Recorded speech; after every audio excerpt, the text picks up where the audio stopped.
Okay, so I found some thinner steel, which actually came out of an old PC case that I couldn't even give away. And it's reasonably flat, but there are some dings in it.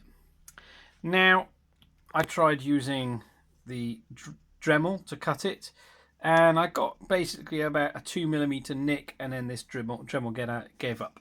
I mean, it is, I suppose, the micro Dremel. Yeah, and I don't know if I'm using the right part for it. Now, in terms of the tin snips, these are straights. I've now learned that if you want to cut more than about the length of this, you need to have left or right-handed tin snips that actually lift and roll the metal as they cut. So therefore they keep the metal out of the way. They roll one side, they keep the other side straight. So the reason I'm getting these horrible 1-inch marks is because 1-inch blades. So these were never designed to cut more than a nick, and it's the wrong tool for the job.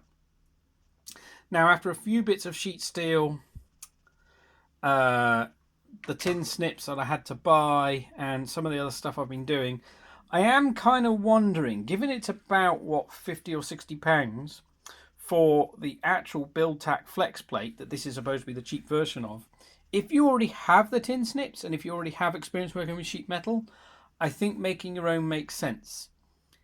If this is a new project to you, it's certainly not going to save you money. You're going to learn, because I've learned by doing it, but you're going to with bent pieces of metal, you're going to get frustrated with this tool, you're going to get cut fingers, well, unless you go out and buy some leather gloves, yet more cost unless you already have these. So unless you're used to working with sheet metal, I don't know. The results are reproducible, but you need to have the right tools, you need to have the right training and experience to do it. It's not an easy job.